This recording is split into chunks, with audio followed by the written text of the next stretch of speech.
I don't think people have any idea what's really happening in Gaza and why it is happening. A few weeks ago, right before this war in Gaza ignites, Netanyahu goes to the United Nations General Assembly and he holds up this map and declares his plan for a new Middle East. And people are going, what is this stupid line this guy's drawing with a red marker? What it is an economic corridor that stretches all the way from India to the United Arab Emirates, into Saudi Arabia, into Jordan, Israel, and then finally to the entire European continent. I mean, the United States at this point, seeing their influence starting to fade, seeing the relevance of the dollar recede after they stole $300 billion from Russia. You have all these spooks in Washington and Tel Aviv, running around desperately trying to counter BRICS and counter China's new Silk Road. And this is their answer. This is a rival to the new Silk Road. Remember, the ancient Silk Road is the largest, most important trade route in human history. This thing is enormous. It stretches all the way from China to Syria to the Mediterranean Sea.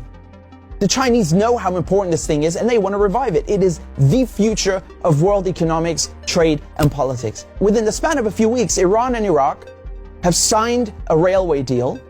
So now you have a rail link for the new Silk Road. And President Assad of Syria, who the West have been trying to isolate for over a decade, is now visiting China, the world's largest economy, and signing a strategic partnership. This is pivotal. So now the new Silk Road has rail access all the way to the Mediterranean Sea through Syria's port in Latakia. So not just land, but maritime trade. This is crucial. And as enormous and important as all of this is just one aspect. This is just one aspect. You still have the gas. How can we talk about the Middle East without talking about gas and oil? When the US instigated the Maidan coup in 2014, that wasn't just about NATO expansion and encirclement of Russia. This was about surrounding, controlling, and cutting off Russian gas to Europe. Russia is the country with the largest proven reserves of natural gas. Control Ukraine, and you control the pipelines that feed and supply Russian gas to Europe. For decades, you've had US politicians, Republican and Democrat, from every administration, openly saying on camera, we don't want Nord Stream. There will be no longer a Nord Stream 2. We will bring an end to it. You want to have pipelines that don't go through Ukraine and Russia. For years, we've tried to get the Europeans to be interested in different pipeline routes. It's time to do that.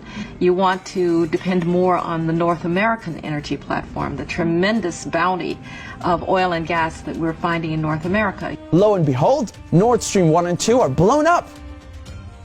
I mean, this is without question the most egregious, the largest terrorist attack on European infrastructure in modern history. There are only 3 countries on this planet that can pull this off. They are Russia, Britain, and the United States. And let me tell you, it was not Russia. You combine that with the sanction packages from the European Union, banning Russian oil and gas. I mean, talk about shooting yourself in the foot. So now there's no more Russian gas coming into Europe. And just like that, the United States have achieved a long-standing foreign policy objective. Now, the only other country with enormous gas reserves, the second largest in the world, is Iran. Iran signed the nuclear deal in 2015 and 2016. They're complying in every way imaginable. The IAEA at the UN cannot be happier. And then the United States, the guys who orchestrated the whole deal, go back on their word and they rip it up just like that and reimpose sanctions on Iran. So now Iran is barred from selling its oil and gas to Europe and others. So Russia and Iran, the 2 countries with the largest gas reserves, are out of the picture. Then Israel, all of a sudden, proposed themselves as a solution to the European Union's gas shortages. Take our trilateral energy, for example, that we closed in June with Egypt and Israel. It has played an important role in our strategy to get rid of the Russian fossil fuels. How convenient. How convenient. In 2010, they conduct a geological survey and find this monstrous giant gas field in the Middle East. It's called the Leviathan, and it's in the Mediterranean Sea on the Levantine Basin. That means it's right off the coast of Palestine, Lebanon, Syria. Syria initially declines offers over its gas reserves and simultaneously refuses to lay pipes for a Qatari gas project. What a coincidence! Barely a year later, war breaks out in Syria. And who's funding it? Qatar and Israel and the United States are just some of the parties funding and running this war to overthrow the government in Damascus. Today, the United States control 1/3 of Syria. They control all of Syria's oil fields, and Israel is bombing Syria's most vital port, Latakia, on a regular basis. So they're cutting off all the oil revenue and destroying, crippling any maritime activity, such as trade, such as gas exploration. Another major port on the Levantine coast is in Beirut, which mysteriously explodes in 2020. And so Israel, proposing itself as a solution to Europe's gas shortages, shows up with an FPSO, this enormous gas extraction vessel, and tries stealing gas from Lebanon's Karish gas field. And, this reignites a huge maritime border dispute. And Israel has to go and beg the United States to solve this diplomatically, because Hezbollah said, if you steal 1 cubic inch of our gas, we will fire our missiles on your ship. Now we come to Gaza. Gaza also has its own unexplored gas fields. Gaza is also a concentration camp run by the Israelis, and it's been under siege by Egypt and Israel under naval blockade since 2007. I mean, you can't even fish properly, let alone extract gas. And so now, the Lebanese, the Syrian, the Palestinian ports, they're all out of action, and the only working port left in the coast is the Israeli port on Haifa. I mean, how convenient. This makes Israel the only one able to explore gas and implement an economic corridor like the one that Netanyahu held up at the UN. So in other words, Israel and the United States together killed off all the competition, stole their goods, and cornered the market.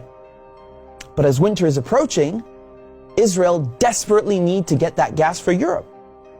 But there's no stability. There can never be stability in the region without solving the Palestinian question.